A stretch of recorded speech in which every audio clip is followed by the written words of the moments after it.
All right, guys. Hopefully you're ready for another great episode of the Space Bros Show. That's right. Tonight we're going to be talking our favorite subject, that's Star Citizen. As always, I have my faithful co-host, Mr. Moonshiners is going to be here. Eric McKetton's going to be here. And we have a special surprise guest for you, and we'll introduce them all here in 1 second. Please hang with us tonight as we dive into the delves of Star Citizen. Woo! See, I even pay for my own sound effects. Isn't that great? It's awesome. You guys love this shit. I know you do. All right, guys, welcome. We stepped up a notch. The sound effects are there. Yeah! No, I don't think Moonshiner's gonna be talking to you. He's done? He's done. He's done. You didn't tag him in the tweet. You tagged everybody, but you tagged people that aren't even on the show. Yeah, people who aren't here. Oh, go ahead. Go tag all of them. That's all right. Don't tag me. It's not like I'm here every week. I mean, fuck me, right? Enjoy the show, guys. Enjoy the show. He's like, I'm out. No, I thought I tagged you. I put the Moonshiners on there. Nope. Who's? We'll retag. We'll get you on there, brother. Games. See, it's me, Star Citizen Official. I always tag the redacted guys because they'll retweet for us. WTF, Board Gamer, Twerk, and Twitter Gaming. There's no Moonshiner in there. Oh my gosh. There's no ad tags? All right. No, once you tweeted it, you're done. Oh no, I found a way. Don't doubt me. I'm doing it. I'm pausing the whole show for this. Now, do you end your Twitter with a 5 or an S? With a 5. That's what I thought. I'm trying with a 5. He's probably been tweeting to the wrong. Come on, man. That might be it. Maybe I've been tweeting to the wrong person. Been here for years now. It made it all black, like it's not linked to the bottom. It's like, well, it's on there on my end. I don't think it went out that way, but yeah, it's all good. No, it's all good. It's all good. No, just possible. Yeah, good. You finally got. I see it on there. Well, the Moonshiner. No, you did it wrong. Don't worry. Just do it. Just do it now. We're here. All right, the it's all live. over anyway. We'll do this. We're doing this live. We're doing this live. It's all good. God, you did it wrong. Is it? Let me ask you a question, Game Fleek. Is everybody from tests like this? Because I already have McKetton under contract. Everybody's like, okay. I just didn't know. Maybe it's a whole like global thing I need to worry about there. But I got him right on the links there, so you should be good. You should be good there. So you're in chat. Mm-hmm. Guys, make sure you're following all the cast, please. You got Game Fleek, Mr. McKetton, and also the Moonshiners, because we are going to have a special giveaway we'll announce midway through the show before we get to the question section. So make sure that you are following everybody, because you will not qualify for any of the giveaways unless you're following all the peoples. So, and just remember, if I don't like you, I'm going to say you're not following me anyways. Yeah, so he will take tips during the cast, so he's going to look for who tipped the most. He's like, oh, yeah, that guy. Yes, $20 for sure. That's following me. That's gonna Xanax? happen. Yes, definitely Xanax following me. There you go. Well, guys, we had a lot of information this week, a lot more than I actually expected to come out for Star Citizen. We had the surprise 10 for the chair. Yep. We had, a decent ATV that I was kind of surprised by, too. The RTV actually expanded a little bit more on that, so it was good as well. And then the thing I want to start out with, though, is the great turmoil of the article that's actually, like me and McKetton and everybody talked, wasn't that bad. I think it was an honest take on the history of Star Citizen. I'd like to lead off the show with talking about the, I butcher the name, the Kotaku? The Kotaku? the Kaka article, whatever it is. I can't wait for them. The article. If they ever write an article about you, that'd be great. It's the Mituauchi article by they'll just tell everybody how I bought and, all that stuff. It's just like everything else, just a big botter. It's okay. But no, Eric, what was your impression about the article? Well, okay, a lot of people here know I'm an author. I'm a writer. I did journalism courses and whatnot. My first impression about the article, the first thing that amazed me about it was it is journalism as it's supposed to be done. The author kept his bias out of it as much as he could, and it was strictly this is what this person said and this is what this person said, and he didn't draw conclusions. He allowed you to draw conclusions. That is what journalism is supposed to do. That's what reporting is supposed to be. You don't insert yourself into the story. You let the story tell itself, and then the reader is supposed to draw the conclusions based on their own experiences and desires and whatnot. So it was really well done, and it's not something we've seen in gaming journalism for a long, long time, or maybe even ever, to be honest. Certainly not with Star Citizen. Star Citizen articles have always been biased one way or another. That's just the way it works. So that was refreshing to see. And then, frankly, it was, from my perspective as a Star Citizen backer, it was an extremely positive article. It covered a bunch of negative stuff, but it covered it in a way that, again, it was not biased. It was not truly negative reporting. It was just reporting negative things that happened. And then it gave Chris a chance and Tony a chance and whatnot to respond to that. And we got to see some of the inner workings of CIG that I think a lot of us had suspected, but had never been confirmed before. And basically, I came out of it with a renewed appreciation for those who are working at CIG, as well as a renewed faith that the game is going to be done. Yeah, absolutely. Moon? I feel like, because I mean, we've had, Star Citizen has like a storied past with Kotaku, and Kotaku is very, like some like their past stories, and like, I don't know about any kind of seats that might have came up and stuff like that, where they're being very negative. So I mean, while I was reading it, first couple paragraphs seemed kind of negative. I didn't go through the entire thing. I just kind of like came across it like an hour or two ago, and I guess I came with it with my own kind of bias, already expecting them to come at it very hard, and maybe not throw it in the proper light. It is interesting to hear that, like, well, you know what, they did do proper journalism on it, and maybe I should actually probably just give it a second chance to read it. But yeah. Yeah, I think as a Star Citizen, supporter, lover, zealot, whatever you want to call us, I think it's hard for us not to approach everything as in a defensive position, because you're braced for somebody, especially in the media, to say something mean and nasty.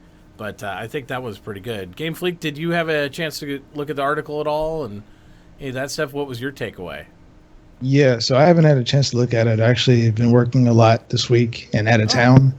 I did catch some Captain Richard. He kind of gave an overview of what it was about. So it sounds like it was a fair interview. I'll definitely read it tonight after the show, after the Space Pro show. There you go. Yeah, I think that I think it was a good takeaway, and I want to reread it anyway. It's a long article. I mean, it goes in depth. It really does go through the progress. And if you don't know the history, if you're new to Star Citizen, I think it's probably one of the most comprehensive, accurate depictions of the history of the game, like from its inception over. So, I know where it's easy for some of us who have studied the history and been here a while and done all that stuff, and some of the guys who've been here forever, like Eric or Zelst or somebody, to kind of already know that, just to have that impression of it. But I think the guys who've come in during the period I have in the last 2 years might not know some of the we've seen the challenges over the last year and a half, 2 years, but we haven't seen even the challenges in the very beginning. So some of us, like when people were really critical of the game, we don't know that previous 2 years of development. We don't know what it's like to be waiting 4 years. We're only waiting 2 years so far into it. So maybe we're a little more defensive about it, where other people are like, no, it's been like that, guys. This is kind of the way it's been going. So it doesn't diminish any of our belief in the game or Chris or any of the development. And I think the fact that they showed a great standard for where they actually not only reported accurately, they gave Chris the opportunity to respond, and they didn't just try to shit can an article just to get some hits on it right off the bat. So I think here's the thing. He says early on in the article that over our year of researching, so if that's to be believed based on what he's been writing this article and working on this for a year. So he really got down and dirty in getting interviews and researching information and whatnot to write this article. And that right there is impressive. But the sad part is we just talked about it's great journalism. Immediately, what do we see on all the other gaming sites? One quote taken out of context. Yeah. Star Citizen, Chris Roberts is a megalomaniacal maniac. Chris Roberts, will the game succeed? Chris Roberts could be the downfall. Things like because of one quote out of a 5,000 word article, basically. Yeah. Well, to be fair, that's what we saw in the other article. The ones from Forbes magazine, when it was bullshit and it was super critical, there was articles written of the article about the article with no source or context. They saw the main article and just rewrote an article, and so that's what started that shitstorm, because once they were called out about it, then everybody else was like, well, shit, I based all my work on that guy's article. And it was like dominoes. And it was just stupid. And it was poor journalism all the way around during that situation. Yep. Not that, all the responses were really good either, but at the same time, it was a big shit show. This one, I think, was a lot more thought out, and it's robust. And if you read it from beginning to end, I think it'll, even if you start like me and Moo, and I think I had the same reaction. I was a little bit defensive of stuff the first sections there. As I went into it, I was like, all right, I can live with this, and I think having a critique of the game that's fair and isn't something, because this is something we can't discuss on Reddit.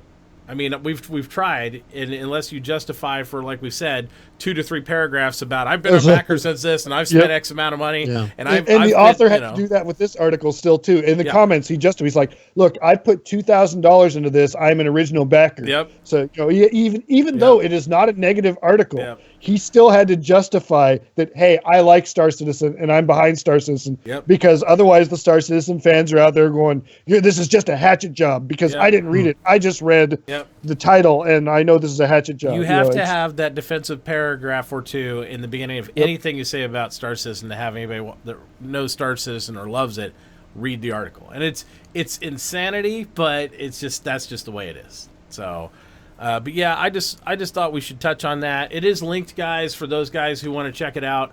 It is available out there for you to read. I do suggest you reading it. And if you have questions or comments or concerns or any of that stuff, jump into one of our broadcasts or something. We're happy to interface with you about our knowledge of the game and anything like that. So I think really the biggest takeaway from the article is that Chris Roberts is exactly as we've heard in the past that he is. He is controlling.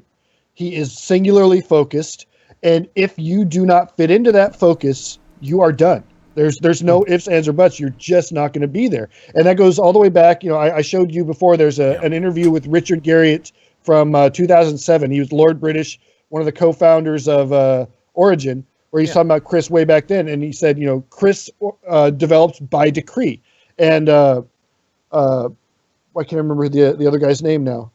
I can't remember his name, but one of the other co-founders said, Warren Spector said, I literally saw a moment where Chris went up to the screen and said, no, make that pixel green and not blue. That's kind of how it works. But the upside to that was it worked. When it got done, he produced something amazing, but you had to be able to handle that. And some people are not going to be able to handle that. If you want to see that YouTube video that he's referring to, we're linking that as well. So it's out there to kind of substantiate what Chrome we're talking just about. crashed on you. Did it? But I feel like that's kind of like the whole thing that we all bought into. I mean, like if anybody kind of knows, like again, his past of making games and stuff like that, we were about it, man. It's like if that's his vision, do it. That's that's why we threw buckets of money at him, because it's like I mean, like I'm very defensive of the game because it's like I very much want to see it come to light. Yep. I don't want to see it get like ripped to shreds before it's even like been released. So I have to be. I'm super critical and like while I feel like I'm very defensive sometimes, it's just like, dude, it's like. Because I threw buckets of money at it. Here's a great example of what we were just talking about happening in chat right now. I'm going to call him out on it. Nocturnal 7 says, inside the troubled, what a bunch of nonsensical trash. I disagree. The headline says it all. First of all, Star Citizen development has been troubled. If you don't think that, you've been wearing fucking blinders. It has been troubled. It is running behind. They have had issues that they thought they could overcome. They weren't able to overcome. They have had people leave because they couldn't handle it. People come in to fix problems. They've had to reorganize an entire FPS. I mean, literally rebuild it. They had to reorganize the entire company to get better management, and we all knew that happened. That's not like we can't pretend that didn't happen. Even before this article came out, we knew about that stuff. So it was troubled. But the article doesn't just say that the development is troubled and that's it. The article actually explains what was troubled and what has been done to fix it and where it is now. Yeah. But you have to actually read the article to get to that. But that is the one of the issues that we have, that we were just talking about, especially on places like Reddit or whatnot. If you post a critique, God help you, because unless it's honestly, one of those weeks. Honestly, I can agree with one aspect from both sides. I can agree the title is a little clickbaitish. It is a little bit. Because I mean, and that's just to get people to read it. And that's probably what puts a lot of hardcore backers of the game on their heels a little bit and be like, I don't think so. But when you get into the context of the article, it is good. And even especially people like Nocturnal, who's been here since day one, I know, and so I think that it's a good research tool for people that haven't been here since day one.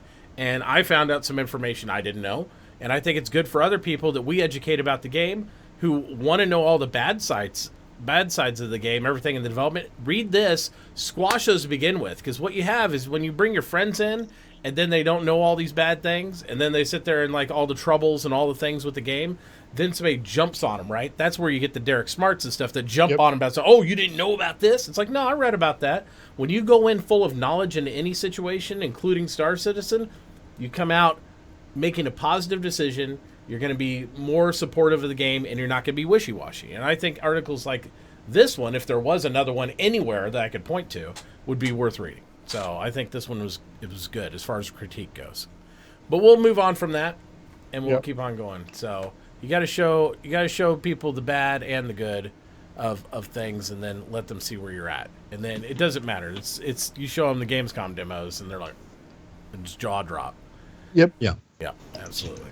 All right, so we're gonna go into the 10 for the chair. Look at that. We're gonna play that in the background while we're doing this. So, Game Fleek, did you get to watch 10 for the chair and stuff this week? I did. I did get to watch it. Awesome. So, what were your impressions? What stood out the most for you, or what did you find interesting, or tell us about your take on it? So I know this 10 for the chairman, they definitely tried to show more than in the past 10 for the chairman when it was just him talking. Yep. So that was a good improvement. All the questions were about characters. I was kind of hoping for more of a variety, but that was okay. Pretty good questions, pretty good answers. Obviously, had a co-star with them to help him out with some of the answers for the technical side. I thought it was all pretty good, actually. Yeah, I had the same thing. Moon, what was your takeaway? What do you think about the 10 for the chair? I thought it was great. I mean, it's finally nice to see some of. I don't know. We'll talk about there's females, there's women, there's girls. Yeah. Sophie girl was so excited to see female heads. I was like, oh, good. Yeah, I mean, like Game Fleek just said. I mean, a lot of it had to do with the the faces and stuff like that, and all that kind of stuff. So that was good. Yeah, I was digging it. This was a great episode. Yeah. Again, helps that he had the dude there.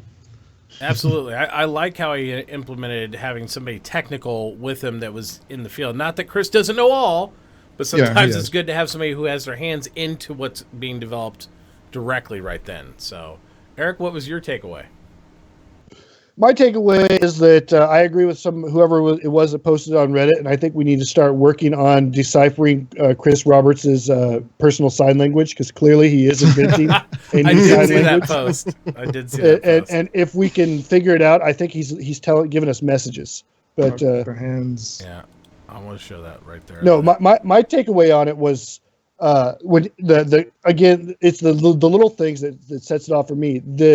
The way they condense down the amount of information in the character models is absolutely amazing for the level of detail they have. Yeah. Like, what was it they said about the what's his name's face? Liam. No, what's his name? The Onion Knight. Why can't I remember the actors? But Liam Cunningham. It's like only 76 megabytes of data now. I mean, that's stupid. That's insane. Yeah, that's insane. It's better than movie quality. Yep. Yeah. And so they figured out, instead of going through traditional processes, they figured out ways to maintain this level of detail and use as minimal amount of information as possible to do that. That just translates to some amazing potential gameplay there. So. Mocker Gaming says the sign language is actually Chris demonstrating how the cutlass should fly after the rework. Yeah.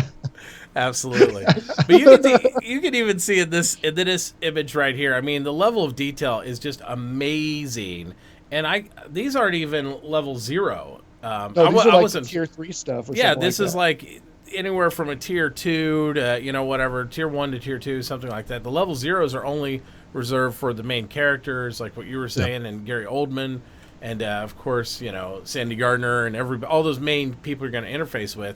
But they've developed them in such a refined way that when you're in a conversation with all these people in the game, in Squadron 42, it's still going to blend. It's still going to blend well, and you'll have the high fidelity on the main characters, but Yeah. I was like, it just blew my mind. And I actually, when I found out the context that this is going to be about art and character creation, before I even saw it, I was like, oh, this is going to be lame. This is going to be boring. That's what I thought too. And I watched it, and I actually thought it was really interesting. I was like, this is really good. Yeah. So what were you going to say, Moon? Well, I wanted to go into one thing, but then you said something about the meshing and how we're going to be able to take bits and pieces from, like, take my jaw and mix it onto the kitten's eyes and just, like, do it all up. I was going to say, here we go. Finally, somebody with good hair. Yeah, exactly. Swap it out. So basically, McKenna could finally get Game Freak's hair, and then it'd be on, and it'd be a perfect world for everybody.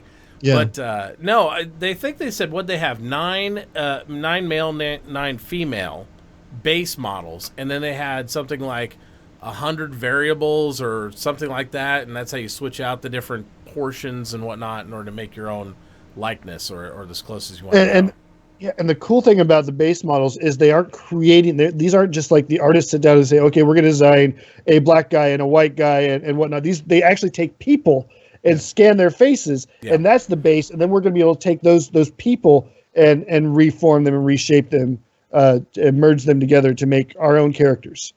So they have already 140 scanned, right? Yeah, some insane amount. Yeah, but they already come with their own little like flaws that make people real. You look at any game where you create a character, and you always start out with this perfect freaking face. And then you got to add in things like when I'm creating a character in Skyrim, one of the first things I'm always doing is rotating so I can get to the noses, so I can see the bridge, so I can give them a broken nose, find which nose has the broken nose look, just so it's got a little bit of a flaw. I don't want them to look perfectly symmetrical and all that. These characters are starting out with those flaws because they're real people. Yeah. It's really amazing. It's really amazing to me. So what else at Tit for the Chair? This is another shot that like blew my mind, was the camera setup. Like holy cameras, Batman. Mm-hmm. That's insane. And then if you notice, my favorite part of it was we were talking about it on my show the other day. We were talking about the wire management at the bottom. It's like, yeah, that's my desk. That's pretty much it. I can get electric in. And here's the one thing I wanted to freeze this. Okay, notice all the wire management, but look, they got over here on the side. They got this little cable, like protector thing right there. Right. So it's like right here. It's like, hey guys, F all these other wires, but so nobody trips. We got a cable block over this 3-foot section there, just in case. I'm like, oh, F everything else, I was like, that's so crazy, man. It's so good. I love it. But no, it's just the amount of lighting and everything they need to just capture the fidelity and all that stuff is just really impressive to me. All I have is a floor lamp, so yeah. I don't even have that. I have an IPS monitor, as you can see whenever I go to a white background, it's like blows me out. It's like, oh well, that's the ghost of Mitachi now. So it was just crazy. Somebody was asking to see the bangle from that. The bangle's on there. That was originally that footage for the bangle though was actually off another what was it? Another ATV a couple months back and stuff when they actually did that. But we'll put it up there for you guys. As we ladies! Hi, ladies! There you go. There's ladies. Oh. Go back to frame. Yeah, it's just an amazing ship. Yeah. We won't get into Bengal discussion right now. If you have questions, though, guys, be sure to put them in our questions section over on my Discord for the Space Bros. We will have that. So there's the link for questions. If somebody wants to make sure that's links up to date and all that stuff, that'd be awesome. But that's the questions thread. So if you have questions, you can start piling them in there. But really, through this, there was it was a lot more interesting. I thought the amount of zones and mapping they do is insane. I mean, you just look at the mesh they put over it, and it's just crazy. And that's how they articulate all the different muscle densities and all the different stuff on that. But again, it's definitely worth watching. If you guys haven't seen it, I highly recommend that you go and watch the 10 for the Chair. I think it's definitely worth checking out. I accidentally zoomed in onto the Onion Knight. The footage somebody had where it looks like he's farting and sniffing his own fart that put up. And I was watching that and laughing, and I clicked the wrong button and zoomed in, so I was like right on his eyes. Mm-hmm. And the level of detail in that, like when the pupils dilate, and they dilate to changing light, it looks like as the light passes in front. The iris changes shape around the pupils as well. It was stupidly insane, like amount of detail they have down to that little thing.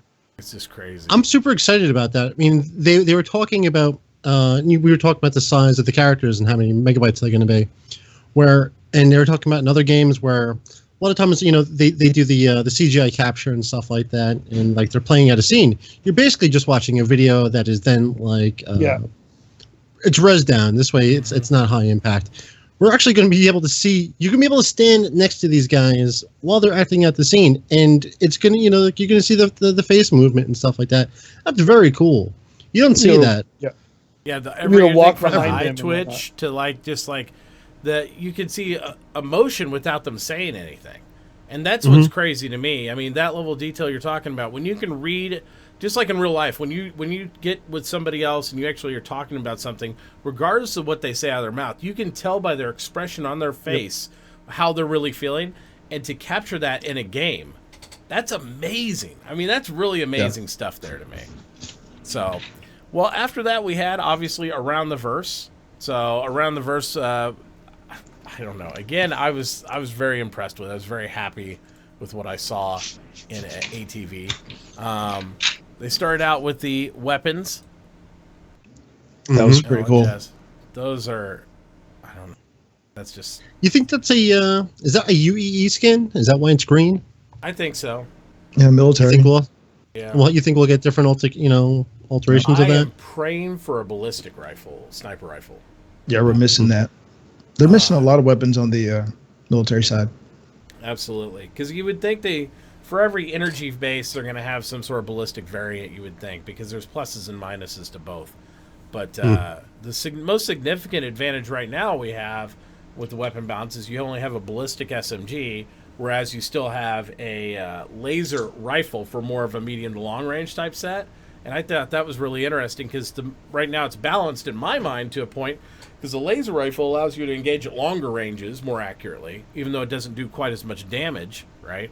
And the ballistic allows you to like really up close versus somebody with a rifle. You're going to usually win with that SMG. As long as you can get the gun to actually rack properly and fire off correctly in the game and operate all the other pieces.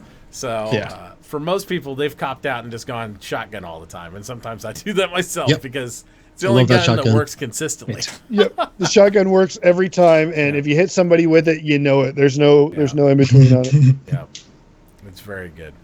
But no, I what were your impressions? We'll start with Game Fleek again. What were your impressions? Was there anything that you felt was like stood out more about the weapon fidelity or any of that stuff from the ATV? I mean, I've always thought that it looked pretty good anyway. So.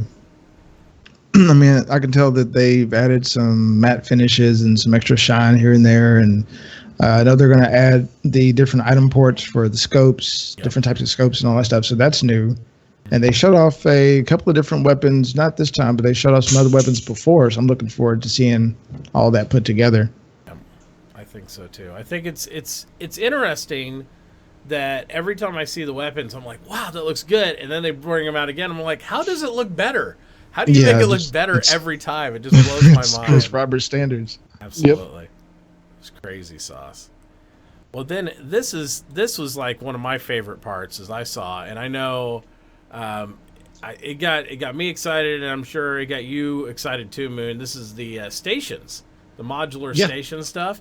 What was your takeaway on the modular stations? What do you think about that? And tell us a little bit about what you saw and your impressions.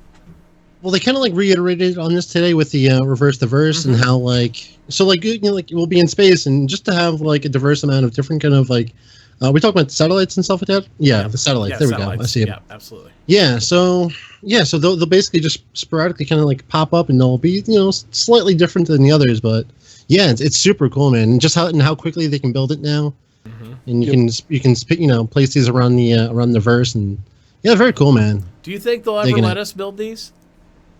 Do you think that's a possibility? I don't see why not. They did say, I believe they said in Reverse the Verse today that it could be possible for people to do it. They just didn't know if they would be able to. Yeah. But it could be. I mean, I don't see why not either. If they're already they're working on the modular, construction for the land for us to eventually be able to use. Why wouldn't we be able to modularly construct a space station as well? Well, I think it's a possibility. The thing I thought about regarding it, we were kind of discussing on my channel earlier. I don't know, because they don't want you to really claim space, right? I mean, they don't really want that metric. They want us to fire stations or maybe the Bengal carrier or something like that as organizations and whatnot. But I don't know how they do the rule of where you get to put them at. And I think that would be the inherent problem. You'd have to zone, because otherwise you'd have people just like, we'll just throw them up everywhere. They're from a jump portal or something. And I don't know. But if they do ever allow us to do them, I really hope that they make them fully destructible. So that way we can just like blast the hell out of them, So that way you don't end up like the same problem like EVE Online had, where it's like, oh, you guys can make this stuff. And then all of a sudden everybody put stuff up everywhere, and there's nowhere left to put it because it's like a damn junkyard of stuff. And then eventually they had to go through a purging where they wiped them all out. And I was like, yeah, let's learn from other people's mistakes. But I think it's super cool. That is something they said, is that these are all going to be destructible. Yeah.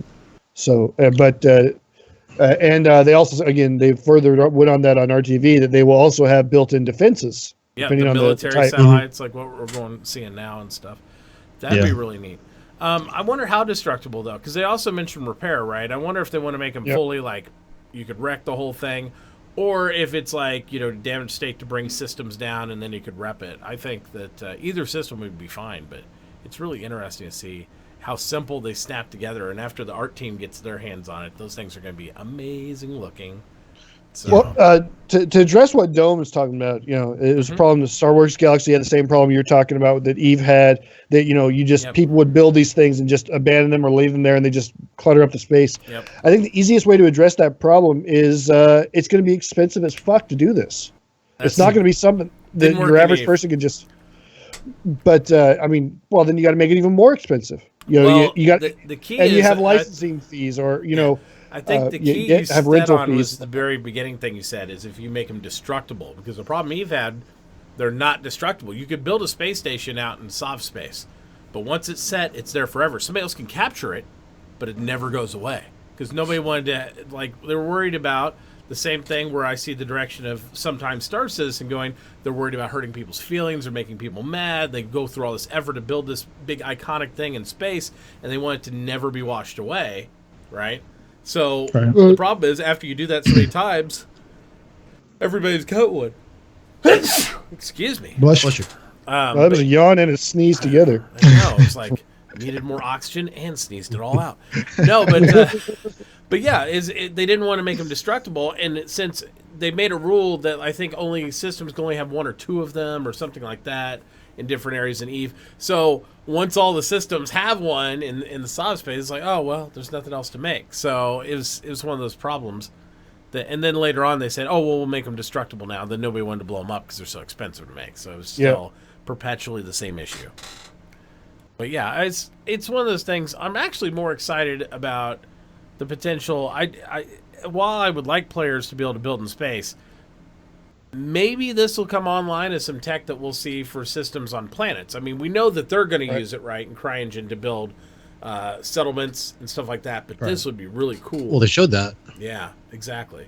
This would be Was really that what cool was that what those settlements were? Were those settlements for player creation, or was that so that they can just quickly plop down? This is for them? Yeah. I would say it'd have to be, because they're doing it in CryEngine, and I don't think they're going to give us core engine, or Star Engine, whatever it is now.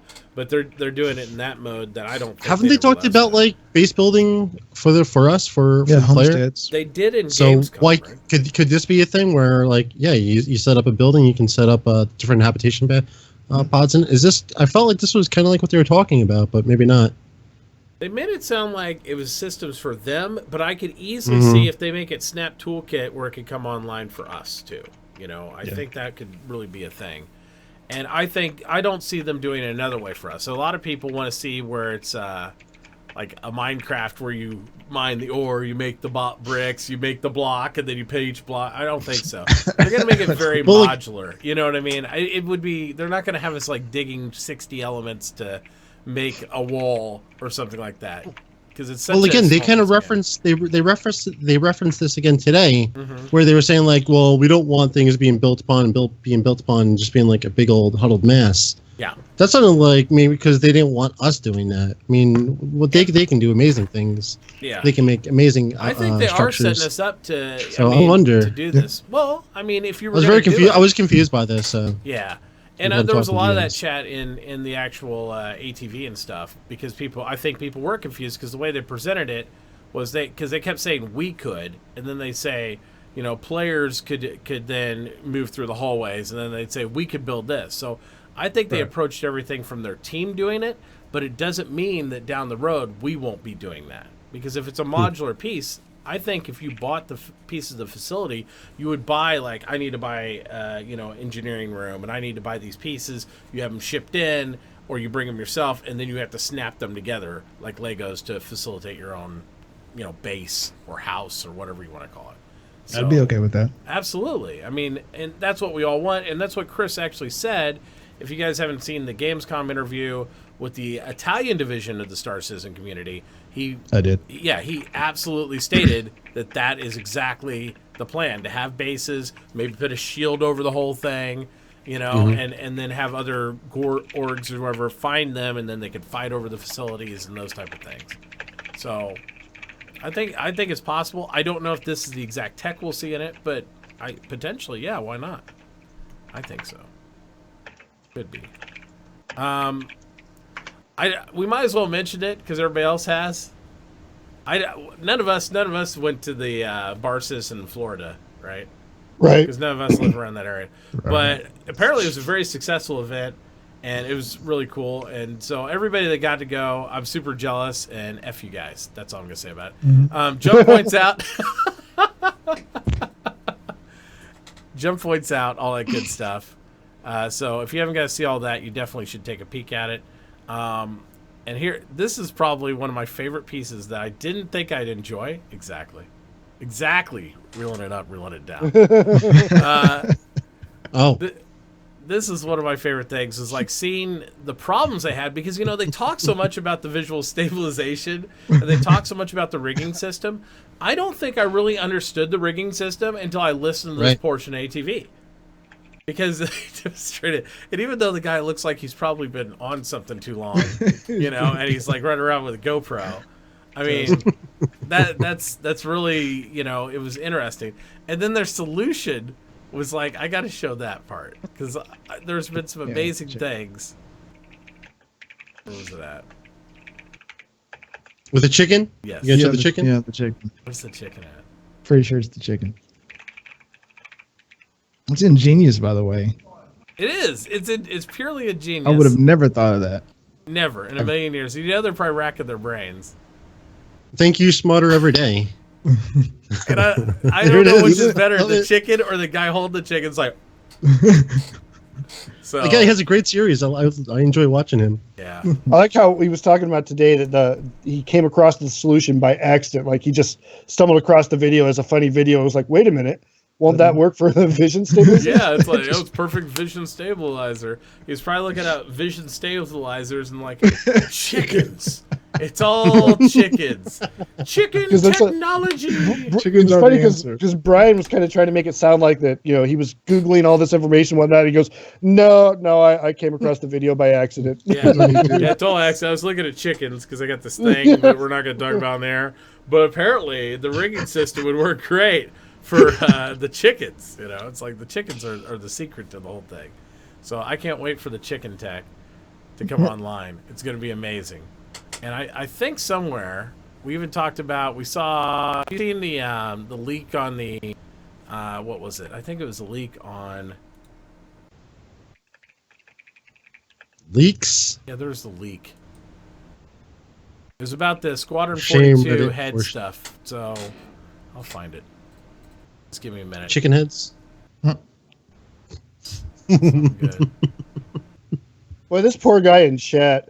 He is really focused Are you beating up on somebody in chat? Oh, this Snook Fingers guy. He is really being pedantic about whether or not things will be destructible or how they phrased it. It's kind of sad, but yeah.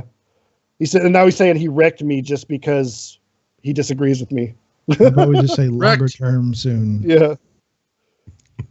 TM. I support anybody that wrecks Eric, so that's okay. I Yeah, don't care what it's you hilarious. say. You can say the sky is pink, and if it wrecks Eric, it's okay with me. No, here's the secret leak photo from the Squadron 42 head rigging system and stuff. This is This is is enabled with vision stabilization, guys. So, spoilers. So the high fidelity, that's a high res version right there for you guys. So make sure don't tell anybody that we've shown it live on the show because we don't want to get That's in trouble. But absolutely. So good. Now I see it. Super high res. Coming in. I got to make an emote or something about chicken technology. It's going to be great. Chicken technology. All right, so I haven't got to look at the jump point. What else happened this week that you guys wanted to talk about? Anything that was popping off that anybody in the cast saw that was kind of like, hey, I don't want to touch upon this or anything? From All right. ATV? No, any of the thing, even RTV or any of the follow-up stuff or any of it. Missile racks. I brought this up before. Missile know. racks. I was waiting. I really enjoy the missile racks. I think they look great. He's like, the missile racks are amazing balls. They're in the Space Pro. Look in Space Pros. I get it. In the Space Pro show. I think they look great. I'm excited. Look, He is. that, and that, I that will four rack. attest- That 4-rack is 8 missiles. 8. Yeah, he's I mean, super. And now, right Vanguard now, is gonna be Eric's insane. rolling his eyes because he's like, I know how he feels about the missile commander thing, and it's going to come right back. Well, no, it's not. It's not. I it's use just for me. missiles. I use missiles in game. It's not the missiles. It's just like they're missile racks, man. I just don't care that much. Eric's lying. He can't. He hates missiles. I'm excited. If the missile racks had working missiles on them, then I might be a little bit more interested. But we don't have that, so it's maybe this is a good thing for missiles. It's a Maybe sign. this is good things to come. it's putting lipstick on a dog right now, is what it is. It still don't make the dog a pretty woman. dog. Nice. Absolutely. No, other than that, I mean, that was a lot of what we saw through the whole RTV, 10 for the chair, all that stuff. There's a lot of good content, a lot of good information. Again, it's just kind of a slow burn build up though for CitizenCon. We're just waiting for more and more things to happen with that. So guys, I did want to give everybody a chance again to make sure that if you haven't done it already, make sure that you are putting questions in the question thread there for us, and we'll get stuff and we'll go through a big question session. I did want to make sure everybody got an opportunity to kind of promote what they're going to be doing this weekend, next week, all that stuff. And then we'll have a little bit longer Q&A session tonight, and then we'll go into what else is going on. So, Game Fleek, what have you been doing this week? Tell us what you got coming up next week. What's the plan? What's the schedule? Anything like that? Just tell us. Tell us all about you. Let's hear about Game Fleek. Yeah. So, guys, using the deep voice. So this week, pretty much did a few tutorials actually with some of the guys from my organization that I won't name, but I may point to, and just showing some tutorials for some of the guys that haven't played Star Citizen yet. Some people are getting new PCs recently, so help people learn how to fly ships, how to land ships properly, the non-test way, unfortunately. Wait a minute. We How to actually ships? land the ship Yeah. with it still I intact. just eject right before it impacts. Yeah. That's what I. yeah, I know. Besides do that, just my normal stream Monday through Friday, 9 p.m. through 11 p.m. Central Time. A lot of people still haven't confused concepts of when that is, but that would be like 2 hours ago I was streaming. And next week we have a pretty big giveaway courtesy of Blood Dragon. So thank you, Blood Dragon. We're giving away an Argo Cargo combo pack. Wow. So that's a $70 value, and all you have to do is be a follower of the show. Hang out. Nice. Holy shit, Snook Fingers! Jesus, you pedantic little moron. He's still going. It's been 10 minutes. Look, go to this timestamp. You're welcome. Wow. That's going to carry through to the Q&A. I can't wait. That's going to be interesting. Moon, tell us about what you've done this past week and what you got coming up to look forward next week. For all your stuff. Streaming every day. Tomorrow, you and me, we're going to be on the captain's table over on Astro Pubs. Absolutely. Monday, I'm doing episode 4 of my podcast with Sergeant Gamble. Which then on Wednesday, I'm meeting up with Gamble in Manhattan. If you guys didn't know, if you guys are in the New York City area, or they like the tri-state area, there is the New York City Bar Citizen. So if you guys can make it, that's going to be at 7 p.m. Eastern at the Ace Bar. If you guys are anywhere on the East Coast, try to make it in. That's Wednesday the 28th. It's the New York City Bar Citizen. Trying to hype it, trying to get people to be there. But you'll see people's like myself and the Sergeant Gambles and the Supreme Tokyos and the Crakes and Ichiru and Drunk Packs and everybody. If you guys can make it there, Crake, I see Crake is he's in chat. If you guys can make it, it'd be awesome. That's gonna be on Wednesday. So try to be there. Come on, community. Let's get together. I expect some hug it out, drink some beers, some Twitter feed. I want to see it from that event because I like seeing them from all the different events. It's really cool, and I think it'll be cool to have from all the events that we had this year. Even though I didn't get attend a lot, it'd be cool to have like a little storybook montage video thing of all the different events and all the people there because you can point out all the cool streamers that you see there and all the people just awesome backers from the community that come out to these things. And it's really cool. And you'll see some that are crazy enough where you'll see them almost in every one where they fly all over the country to go all these different events. I'm like, wait a minute, that was New York, and then they're in LA, and then what? And you'll see that's the type of passion for this game. So it's pretty impressive. So Eric, other than killing Snook Fingers, what do you have planned for this week, and what have you been doing? I've been playing the Skyrim Total Conversion Enderal. Which that is freaking amazing. For obvious reasons, I'm scaling back the Star Citizen because, as everybody is aware of, we are getting ready to get into an Evocati cycle, and when we get into an Evocati cycle, I try to stray away from Star Citizen because that just makes it, less likely people are going to be asking me questions that I can't answer. So, yep, absolutely. So you're going to be busy in general overall. So just tune in to Eric. Make sure you're watching the things he can stream and try not to harass him about the things he can't talk about. So that's just the way it goes. NDA.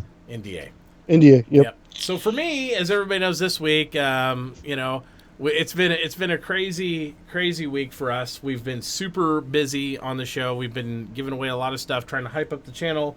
And we've gotten a lot of people into the game, and I've been proud to say I've talked to at least 10 people that didn't even own Star Citizen that this week alone have bought into the game because they've been not only checking out my channel, but your guys' channels too. They're dropping names, and so the whole community of streamers as a whole has been real informative, and they've been out there, and we've been like just, giving the guys the information that they need and they want.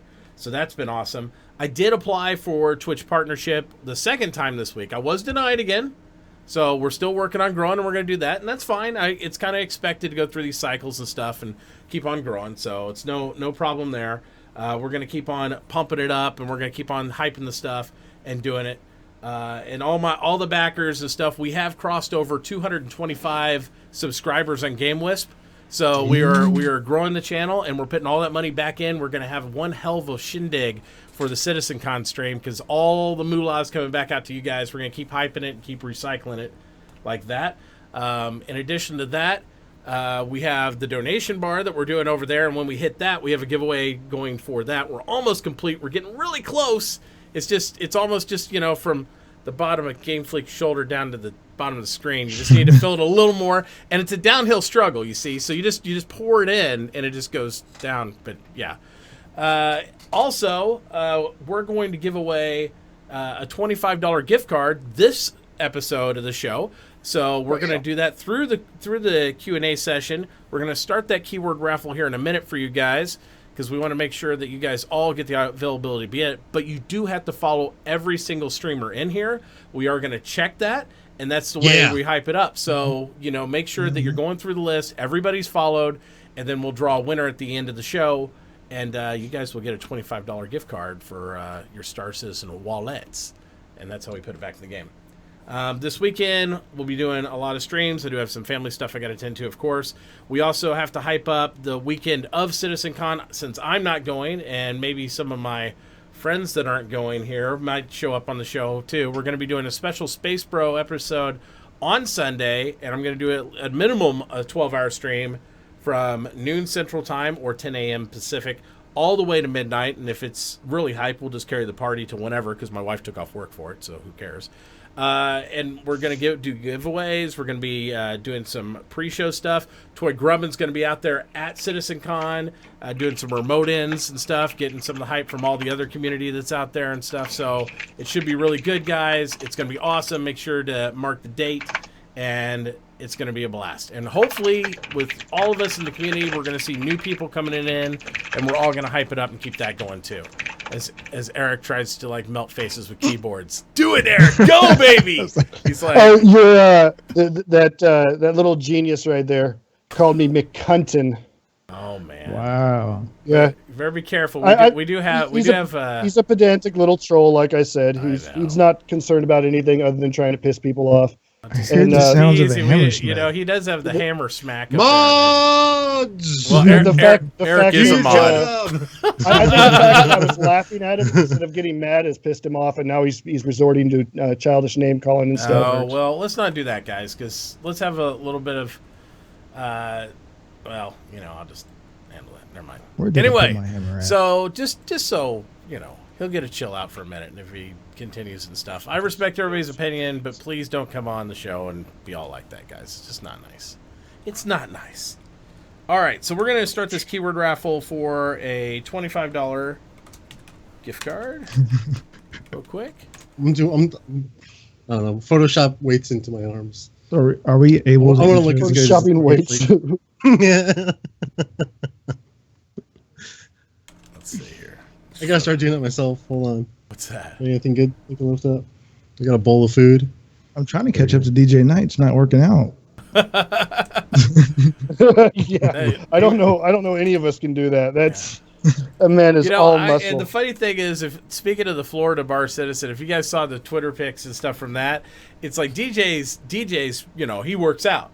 But then you saw him stand next to Commander Shepard, and Commander Shepard looks like he'd have DJ for a snack because he's 6'9". It's like I saw a shot with like Shepard, DJ, and Sophie Girl, and it was like they could each fit in one of the pockets there and do it like that, and it was just hilarious to me. I was like, "That's insane! That's insane, guys!" It set some new goals for me. Toy, it's no big deal. I was laughing at him, and he didn't like that I was laughing at him, and so he just kept getting worse and worse until he went over the line. That's what happens with people like that. You know it, and if you laugh at them, you'll eventually push them to the point where they have to go over the line. Absolutely. And I think we just got a sub, I think, from Rolo Kip, so thank you, sir. We'll handle that on the after show, and we are giving free wheel spins to all the new subscribers coming in, so they have a chance to earn some extra bro bucks, possibly even a piece of hanger flare, so make sure to stay tuned after the show for that. But we're going to run this. What time we got? Oh, yeah, we're plenty of time. But is that Batfleck? Seriously, when it comes to Commander Shepard, though, he was in the Army. And I'm just trying to picture what a 6'9" guy is like in the Army, especially if he ever has to go in combat. Oh, you know, there's no hiding stuff. like we have this joke that like when the mortars are coming in, like when the mortars are coming in or when you're under fire, whatever, you can squeeze your entire body into your helmet. Like, you know, and it's true. You feel like you can do that. You get so tiny, but that doesn't work for somebody that big. Like there's no helmet, there's no body armor big enough to protect them. Yeah, there had to be a couple points where it's like, fuck it, I'm out. I'm done. Like, this is not what I signed up for. Yep, everybody's got to get angry. Let's see. All right, so we got 30 minutes on the clock, and we'll draw this thing, I think. We'll go through. He carries the shield, Baron Plan says. So it's !Bros in chat, guys. !Bros in chat. $25 gift card. Go ahead and do that. Jump in there. Do the thing. Let's see what questions we got here. So... I'm on the Brute Squad. You are the Brute Squad. Absolutely. Let's see. Was that was last week. We had a question from Mayonnaise. Do you think we will see our character in Squadron 42 via third-person viewing during conversation cutscenes, or will we be stuck in first-person view and not able to see our character? That's actually an interesting question. Who wants to take that one first? Let's have Game Fleek since he's new. We'll put him on the spot. What do you think? Do you think that's this something one's that'll for happen or not Joyful Pedantic must be Let's his go word with of the McKinney day. first. You don't mind. Puppy can handle being wrong. Less than well, three actually, the Medouchi article and today kinda rainbows. answers I'm that, I the think, one laughing, because the winking article face. it talks one of the former employees was so angry about how Chris was focused on making sure the player had the ability to switch between first and third person anytime he wanted. Yeah. And he said that just didn't work right, or it couldn't be work right, or whatever. I don't know how you want to call it. And that was one of the things that Chris said, well, it's working. So I would imagine if he was that focused on it, that he intends for us to have that ability in Squadron 42 as well. What just happened? They've shown the player character. I forget the name of the actor. Oh, I think we lost Game Fleek. He's coming back. Yeah.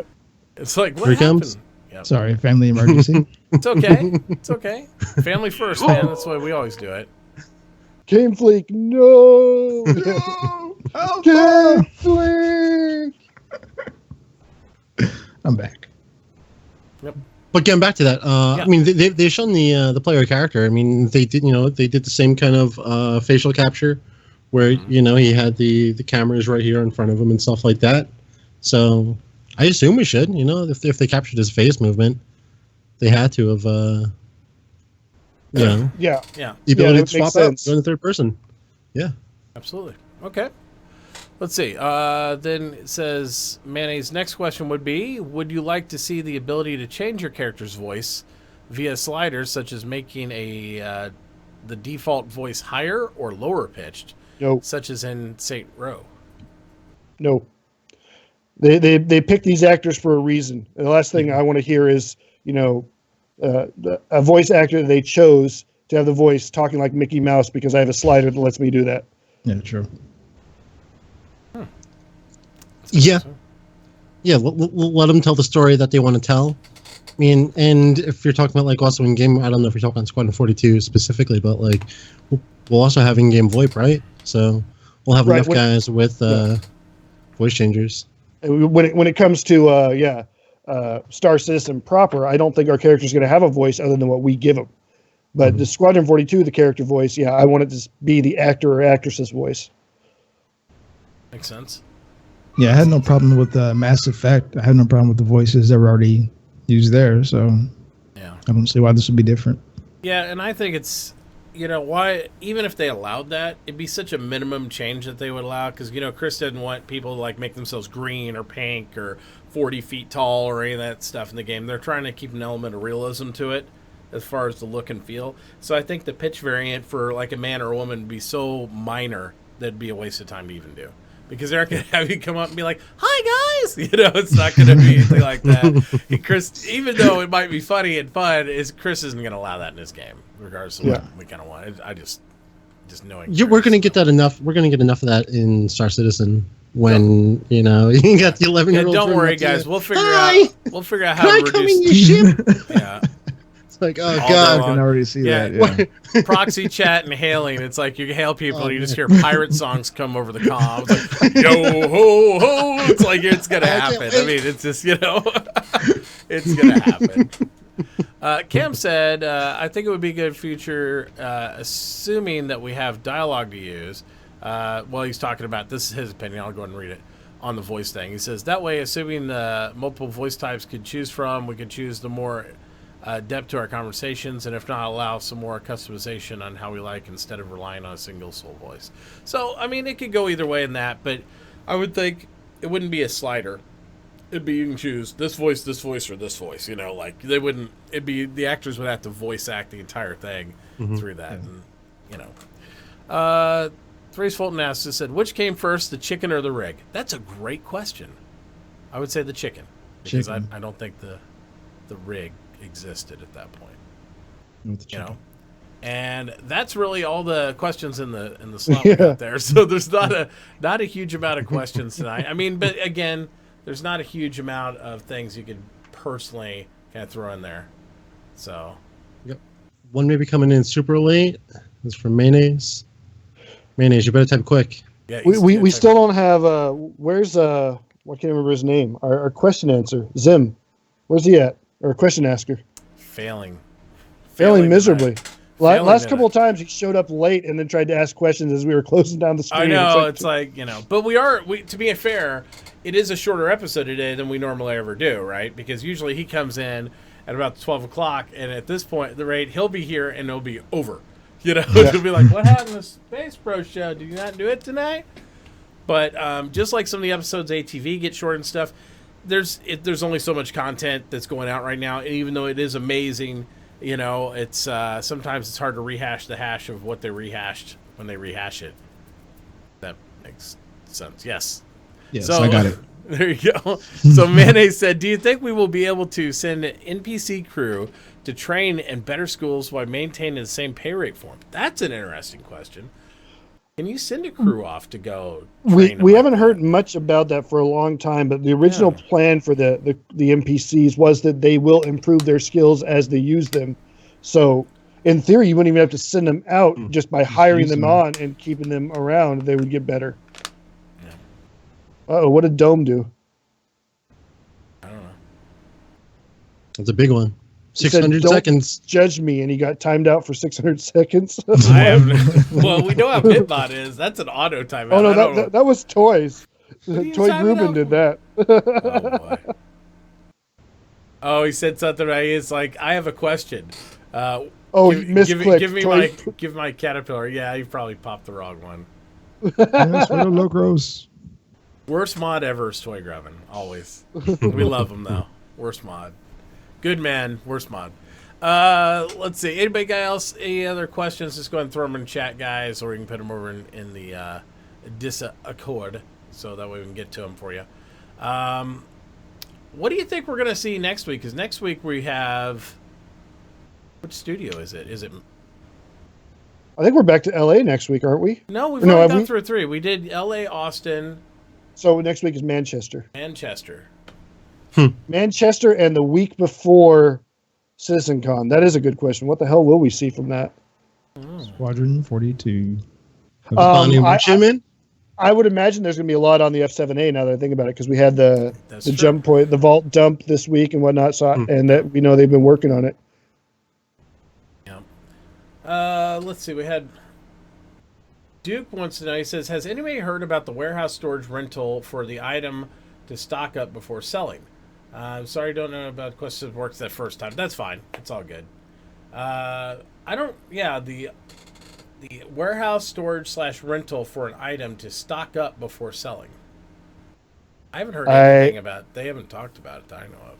Yeah, I would imagine that we will have the ability to rent or even own warehouses. I assume so, especially for the big haulers. That would make sense. And I'd even look to maybe CitizenCon to hear something, because with the 3.0 around the corner, we haven't really talked about inventory systems, right, guys? I mean, we haven't even seen how our personal inventory is going to work, much less anything else. I mean, that's just how it is. I have to know I have 2 stems packs on me in order to heal up, or I'll just tell us, it's like, do I have 1 or 2? Do I have 1 or 2? Well, I don't know. Hit H. Hope for the best. That's the way it works now in combat.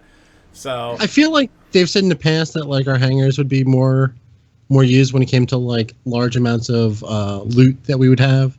Yeah. That's where it would go. It would end up there. It'd be cool. You could actually see the spoils of war if you had a bunch of inventory or something there. Yeah, right. they have even just boxes.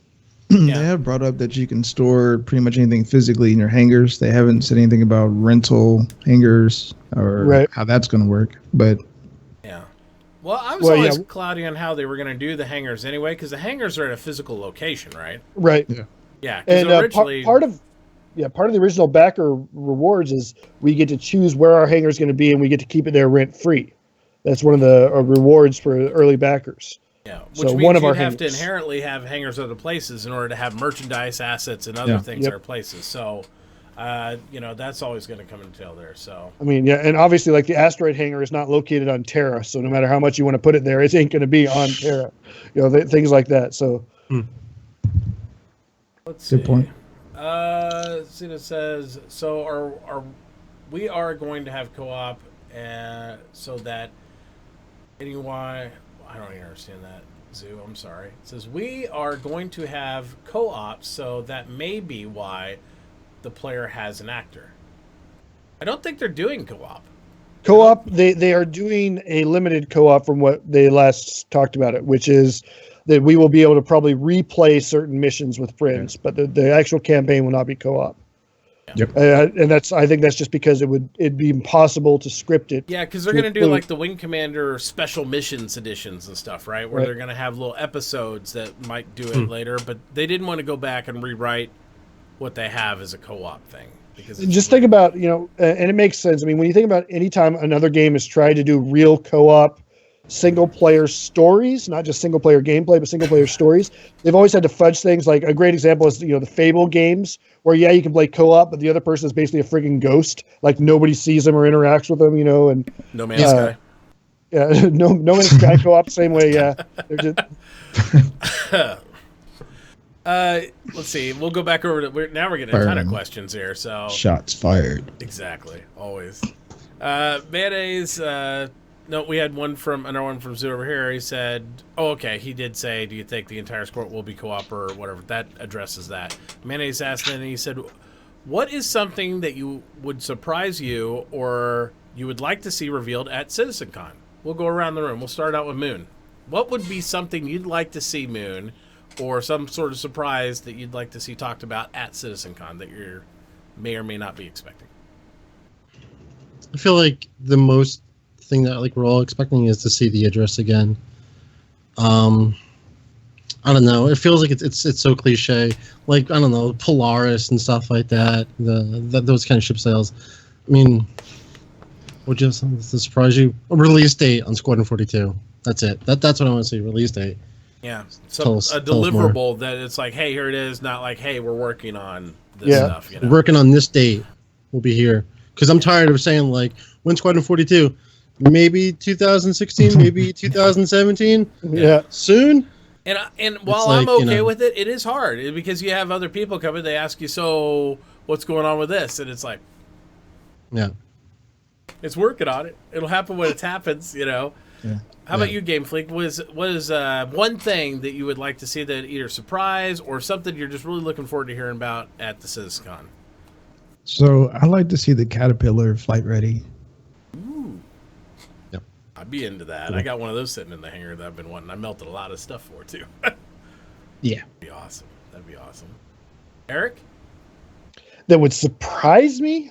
Surprise you or something, whichever way you want to go with it. Surprise you or you really look forward to seeing there? Well, I really look forward to Procedural Planets version 2.0. That's what I'm looking forward to the most. I want to see Brian doing what he was talking about at that one interview where he said, going from orbit, shooting his name into the trees, by blowing up the trees from orbit and writing his name out. I want to see that. Awesome. What would surprise me, I agree with Game Freak. I would like to see it, and it would be surprising if it was there, is a flyable Caterpillar. That would be pretty sweet. Would be cool. I think for me, there's probably not one thing, and I don't know. I want to be surprised by something. I overanalyze everything, so we already know the Polaris is going to be there for sure. And that's going to be, and Ben confirmed on Nikki D'Angelo's show that there's only one new ship that we haven't seen yet they're going to show. So that's it. That's the one that they're going to show. That doesn't mean there won't be maybe the Caterpillar Flight Radar or some other surprise, but we're only going to see one new ship, so it's got to be Polaris. I'm really excited for the website design and the org support stuff, for what we're going to see with VoIP, those type of things. Yeah. I want to see that, and I'm praying that they didn't overbuild it, and that it will address more of the issues of like hailing other ships, like when we're in big ships to big ships. Because while I still expect to use things like Discord and TeamSpeak for like management of my fleets, I want that. I don't want to have to convo a guy in local to give him an IP to talk to me on TeamSpeak. I just want to have a button where he's like selected a ship and he's trying to hail it, and just do that initial meet and greet right here. So that way I can either be like F you or okay, we're friendly. And that's it. I don't need to like exchange phone numbers to like figure out like if we're gonna shoot each other. Let's try to make at least that level in game where I'm not having to type it out and then get blasted inside the head. Like what happens in Korea every day. No, bro, all you have to do is, oh shit, so a guy shotgunned me again. You know, it's like let's have some sort of like intuitive like voice or proxy chat or something there, and that's just you know, the elements I'm looking for. But there's I'm sure there's a lot. If I'm going to be the captain of a ship, damn it, I want to be able to say on screen, you know, and have right? Mitachi's face pop up on screen, and then be like, drop your cargo or else, you know. Yeah, drop your cargo. This is a military operation. You know, it's like we are doing some asset reallocation, whereas WTF would be like, give me your booty. And then Eric would be like, I'll see you later in the cabin. Snook fingers, yeah, there are already several middle finger animations. There, at least 2 right now, right? Where you actually flip people off in the rude category. Yeah, the rude ones, those are cool. Yeah, there's flipping them off. There's you can do the under the chin thing, and I think they do the arm thing too. Absolutely. Let's see. So we had. I'm sorry if I missed any to you guys. I know there's a lot of questions there.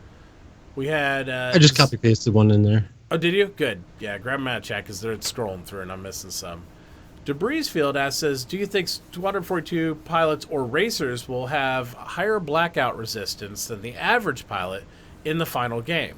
Like a stat you build up from constant racing? And my answer is, while that's a cool idea, no. Because they said that we're not going to have stats or skill points or anything on our characters. The only ones that will have that stuff would be NPCs, maybe. You can build up those, but not your personal character you play. Technically speaking, our pilots already have a slightly higher resistance than average. And that's where that's kind of the idea, I guess, is that since we are all pilots, we've built up a resistance, if you want to call it that, but we do have a slightly higher resistance to G-forces than the average. They have mentioned maybe special suits, right, Eric? Like maybe special racing suits or stuff like that. That's been brought up in the past. I don't know if it's actually a serious idea or not, but that has been brought up in the past. If they're going to do it, I would say if it happens, it would happen in that method more than a skill or a talent or some sort of training that way.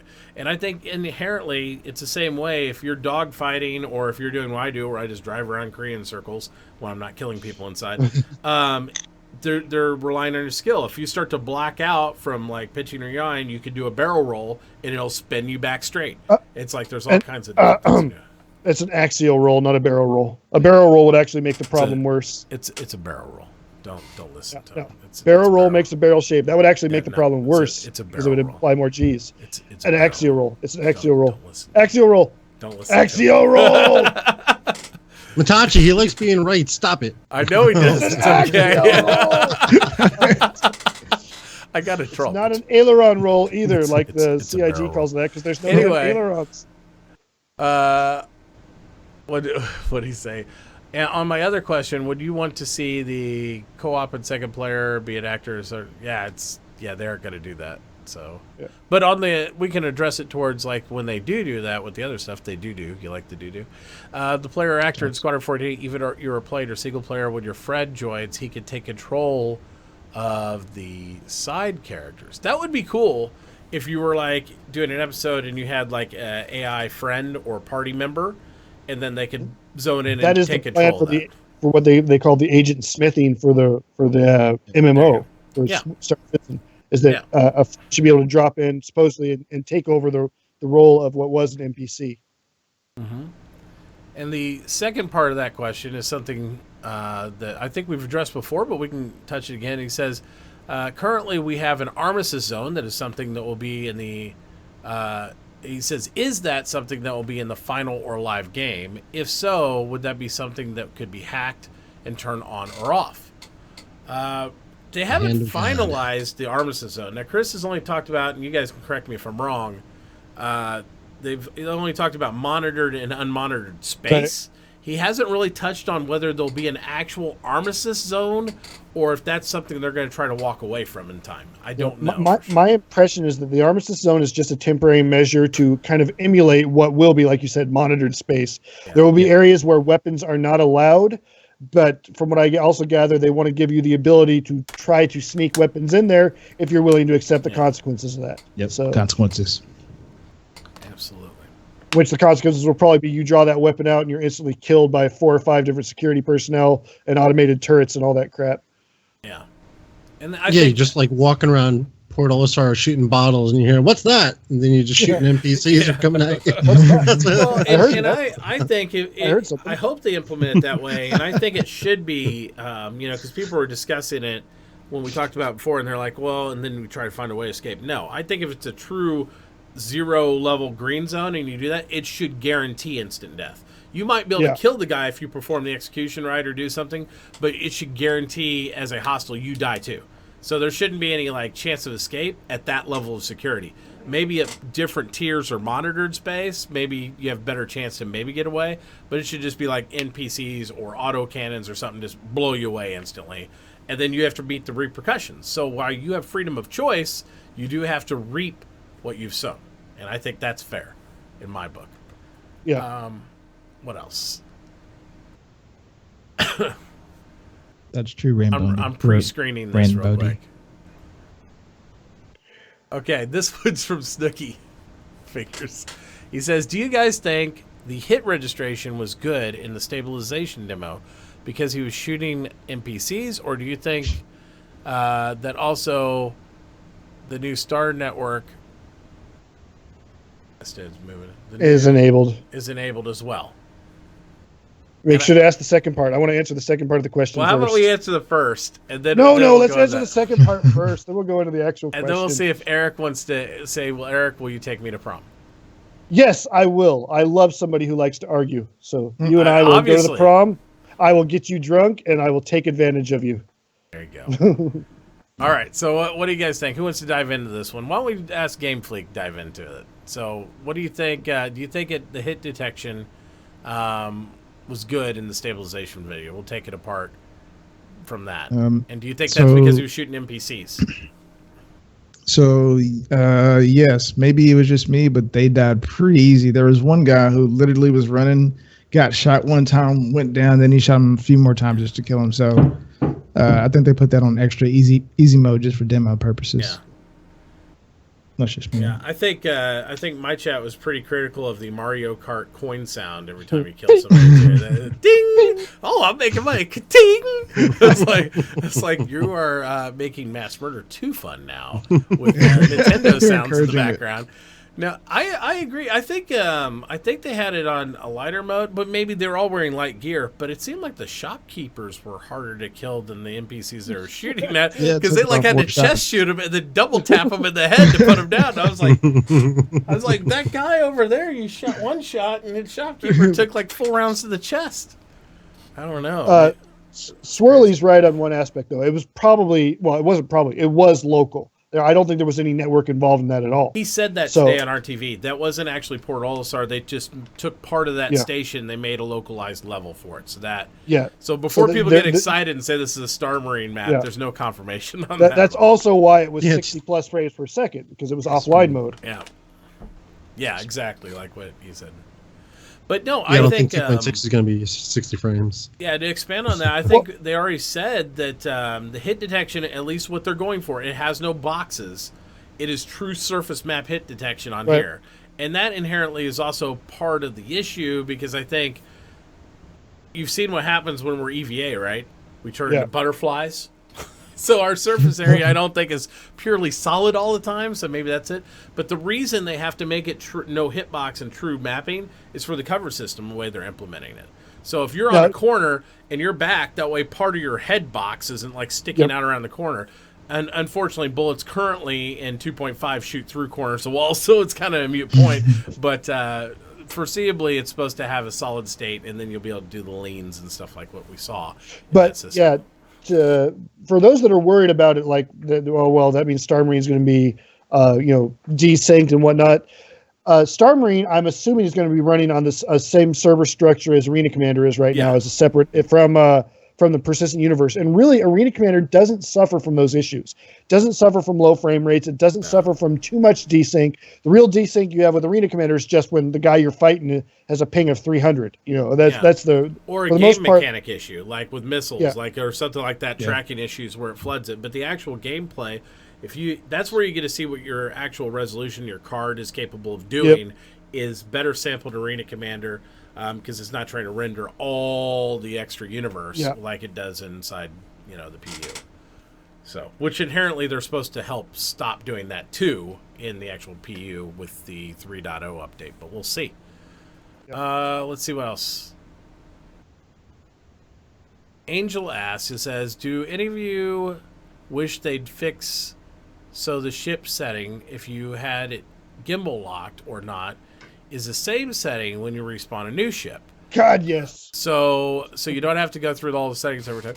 I don't find it inherently real bad, but I wish I could make profiles for all my ships, and I could have a drop down where it just auto fits. I know a lot of people love going out and walking around their ship and fitting the fucking guns to it. I'm not that guy. I want loadout 1 on my Gladius. Nope. Oh, we're fighting these people. I want loadout 2. I just want to hit a button. I really do, and then just get my ship and go to work. I don't take a whole lot of solace in like unfitting something and refitting. And even though I think it's better than the table situation was before on the old hollow table, it has its own inherent bugs. It has its bugs now bad. I mean, I can't fit some stuff to there at all, and I don't know. What are your guys' take on that? Well, I've reached the point in this current patch where I pretty much have to rent a new ship to outfit it. My ship's differently. Like my Super Hornet is pretty much stuck with the last loadout I put on it, because if I try to change it in any way, it does not load. Like it only loads like half the weapons or no ammo or whatever. Missiles on a ship or something like that. What do you got? And then like, you know, I'll reload and it's back to the loadout that I had last night. You know, that loadout just like magically reappears. So now if I want to do a separate Super Hornet loadout, I literally rent a new friggin' Super Hornet and new equipment and put it on there. It's a little spinny on the rec side. Yeah. So I would.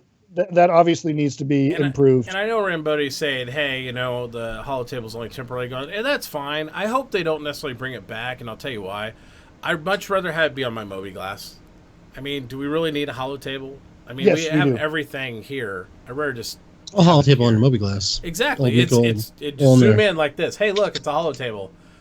I mean, you know, I don't need all that. But yeah, I think everybody agrees we'd all like pre-loadout settings as an option if we could set them up and just hit save and do that. And I want that not even on my ships. I want on my personal inventory, like weapons. Yes. Like if I want to use a large scope on a rifle, or if I want to use a red dot, or if I want to have, I don't know if they're going to go the depth of silencers or whatever, but suppressors or any of that stuff, or different modifications on it, I want to be able to choose that and drop down the loadout. That's just kind of the way I feel about it. Let's see what else we got. Manny says, if you could build your own ship and put it in the game, what role capabilities would it have? He's got good questions tonight. Really good questions. And look, we eliminated Eric, so the show's just getting better over time. It's great. Just kidding, Eric. So, Moon, what do you think? If you could build your own ship put in game, what role or capabilities would it have? Oh, geez. That's a hard question, isn't it? That's a hard question, man. I have a hard time building ships and space engineers. You know, they always end up turning into giant bricks. Yeah, it's a floating house. I don't know. I'm not that creative. I just want my Banu. That's all I really care about. Yeah. You know, there are more creative people who have better ideas than I do. I just like playing the game. Right. Yeah. Throw the Game Fleet. What's Game Fleet got? So they've kind of already hit it on the nail with with the Carrack. I mean, it's you can go pretty much anywhere you want to. You can land. You've got a rover. You've got another something that can fly away. It pretty much does everything I wanted to do, and you can switch it out for cargo if you just decide to haul some shit. So, I think for me, and they may already have it built, and like what you guys are saying, I want to see what the Polaris is, because I want that ship that's almost an Idris, but it doesn't require like 100 people. You know, maybe like a 25. I want the Raza from like Dark Matter, or one of those things. That's what I want. I want that ship that's like badass, but it's like if there's something bigger coming along, we're out. You know, it's like we're gonna be able to get out of there. We're not gonna have to like fire up the 60 engines and we'll start cruising real slow. I want to be able to like I want to kind of groove and get out of there. I want to be able to move at least as fast as like a Caterpillar, but have the armament of like almost like up to an Idris type scale where it's like if fighters come at me, you better watch out. Boom, boom, boom, boom, boom, you're dead. I could hang with a cap, but a cap, if it hits me, I'm toast. You know, something in that middle ground there I think would be amazing. Response vehicle like that. And it doesn't have to have a fucking hanger on it. Everybody wants to make a pocket carrier. Not me. Yeah. I don't need a hanger on it. We don't have to stuff more ships inside. This isn't a Turduncan. We can just go out, blow some shit up, have some fun, and get the hell out. That's what I want. I want a good ship like that. And I don't have to pay the high gas prices. So if it's like a Kia Polaris, that'd be great. You know, it's like sips on that gas. It'd be amazing, and I'd be into that 100%. And that's me. Oh, man. Good question. Good question. Absolutely. So let's see what else we got. And we're about wrapped up with the raffle. I think it just closed down. So if you're not in that. Let's see. Zoo asks, have we heard any information on the cam web face detection to relay your in-game character? They aren't going to do that. Not at this stage. You don't think so? No. With all the high quality like face scans where they have their mouth opening, like if we have VoIP, I just don't think they're going to do that. They've done that in other games. Yeah, I just don't. I think they have it, and it's not because they're incapable. I think they're not going to do it at this stage because Chris Roberts is too much of a perfectionist. Now, come by game launch, that tune could change, but right now, they're not going to do anything like that. And it's just because you look at them articulating muscle movement. You know how long it would take? He'd be like, well, Matachi's voice is a little deeper, so maybe the jaw needs to open an extra 2 centimeters over here. I could see it all day. He wouldn't be happy, and the tech isn't quite there. Maybe with these new cams coming online and with the VR systems and stuff, as we get higher and higher fidelity, because they got a whole new gen of webcams coming out that's supposed to tail back with like the Vive and these other things. So not only are you seeing it, it will see you and emulate you in the game, but they're still a year or two out. They're still in prototype. You know what I mean? So, yeah, watch out, Illuminati. But, yeah, I'm just saying. Don't watch me, I'm watching you. Exactly. I'm watching you, watch me, watch you. But I definitely think that by the game launch, we will have that capability for it to mimic our face with the voice. They've already talked about the technology earlier. I don't have links right now, but they did mention technology where they can actually simulate the face based on what the voice is and the impressions of the face based on the tone of voice. Mm-hmm. So they already have the tech. Whether we'll see it or not anytime soon, TM, I don't know. Yeah, maybe by launch. I mean, in my mind, we're still a couple of years out from launch. So I mean, that could still happen. And we see like a infancy of the tech, right, in the face rig programs and stuff that people use on Skype and whatnot. If you watch, my favorite mod in Polar Bear mod, Toby, it'll emulate. It's not quite there where it's perfect, but it gets closer all the time. So there we go. All right. Hi, I'm back. Welcome back. I didn't get to answer my my build your own ship answer. Yeah, we'll let you answer that real quick. Okay. And I know it's going to be a long answer, so I'm going No, to. I've already got it figured out. It's pretty simple. Are you sure? It'll have the maneuverability of an M50, the speed of a 350R, the shields of a Saber, the armor of a Super Hornet, and the weapons loadout of a Constellation. That's my ship. I was going to say, I was waiting for him saying Anna Idris. Yeah, I was thinking. I was like, fucking like. Boom. There we go. I want to do what everybody tries to do on the subreddit and on the forums where they just demand that their ship be made the best possible and everything else and all other ships be nerfed. Oh, I got one more request for my ship that's like hopefully what the Polaris would be is it has to have one special weapons capability no other ship has, and that's Death Blossom. Death Blossom. I've wanted that in ships for so long. Just go in the middle of them and hit Death Blossom and just spin around and destroy everything. But then have no fuel, no missiles, no guns left. That's it. It's the one shot deal and good luck. And hopefully you kill them all. So that's what I want. But seriously, the build your own ship that I would have is what I'm hoping they do with the Carrack. And that is that they give us the modules, or the modularity allows us to dock at least a small ship besides the whatever the shuttle comes along with it. That's basically, I want to be able to dock my Terrapin in my Carrack so that I can use the Terrapin for exploration of smaller jump points that the Carrack might not do. That's like the one concession I want based on what we know about it so far. Cool. Because the Terrapin is smaller than the Hornet, right? No, it's actually about the same size. I think it's a little bit It's probably longer. got a little But more surface area to it, because since it's like a frisbee. Okay, so that's doable. Yeah. It'll be interesting. All right, guys. Well, make sure you're following everybody. We're going to get ready to draw this wonderful raffle here. We'll bring it up over on the other cam. Uh-oh. Boom, boom, boom, boom, Oh, boom. I can't see who's not following, so we can pass. oh, that thing. Yeah, I need to bring up my bot. Make sure you're following all the channels. We'd hate for you to not be following somebody and then miss out on the $25. I love it. I love it when it happens. We'll pass and give it to somebody else. He's like, nope, sorry. So sorry. So sorry. So bad. So bad. No win for Okay, you. my command check is up and running, ready to go. All right, so here's how it works, guys. We're going to draw this down. Subscribers of my channel are going to get auto-claimed just for simplicity because, I mean, come on. But you do still, even as a sub of mine, you will not qualify for the win unless you follow all the other guys. That's just the way it works.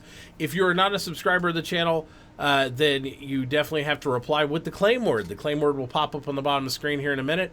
Anybody who says the claim word in chat will automatically be purged from the channel and will not be allowed to participate in the raffle, yada, yada, yada, all that good stuff. So prepare thyselves. You will have 1 minute to reply in chat to claim your prize. So good luck to everybody. Let's make this thing happen. Let's do it. There's your claim word. Let's be diligent. And it's a very brief glimpse, so hopefully you're watching. Aesthetics art, do it. Oh no! Take no time.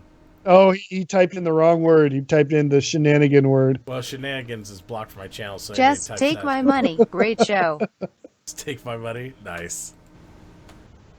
Thank you so much for the donations, guys. All right, let's go ahead and draw it. Put it over there. And it looks like the answer is Wondering Paws. And he is a sub, so he doesn't have to use a claim word, but he does have to follow everybody. I'm pretty sure he's following me. Make sure he's following Let everybody. me double check, but I'm pretty sure. Is there a space? Yeah, he's in been that? following me for well over a month now. Yeah, he's got us all. Cool. He's got everybody. He's got you, Game Fleet. Wandering Paws. Mm-hmm.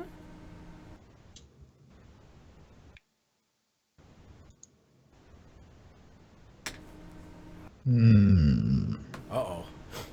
Uh-oh. Dun, dun, dun. Dum, dum, dum. Say something in chat, Wandering Paws. You said he's not here? He was here earlier. He shows that he's online in there, but I don't know if he's sitting at his computer since he entered the raffle. And do a quick. I'm scrolling through his. I see him on there. I see him on Game his? Fleek. Okay. Yeah, you're his latest follower, as a matter of Latest. follow. Game You Fleek, and you're right on Toby. top. Nope. Alrighty he's then. good. So we're good. All right. Congratulations. Congratulations, Wondering Paws. Oh, yeah, I see it now. You AFK son of a... No, I'm just kidding. Anyway. So congratulations, man. Redraw. Yep. We'll definitely... I'll send him a Twitch message here, and we'll get all that stuff sorted real quick for him. Thanks, But Blue guys, I really do appreciate each of you being on the show. Let's go through the room real quick again and tell them where they can find you, when you'll be streaming next, and your channel information on it. And we'll keep linking it, mods, please, in chat. So we'll start out with Game Fleek, since he's our newest guest, and hopefully will return later on. Go ahead and tell them what's going on and where they can find you and when you'll stream next. Sure. So my name's Game Fleek. I stream mostly Star Citizen or sci-fi games, or if I get bored, GTA 5. You can find me Monday through Friday from 9 p.m. to 11 p.m. Central Time in America. And yeah, giveaway on Friday. So make sure that you're following and check it out on Friday, 9 p.m. Also Twitter. So Twitter. Got to tweet that. Game Fleek at Twitter. There you go. And if you follow him on his channel, he's probably got Twitter information on his channel. That way you can find all the stuff with that. I do. Right.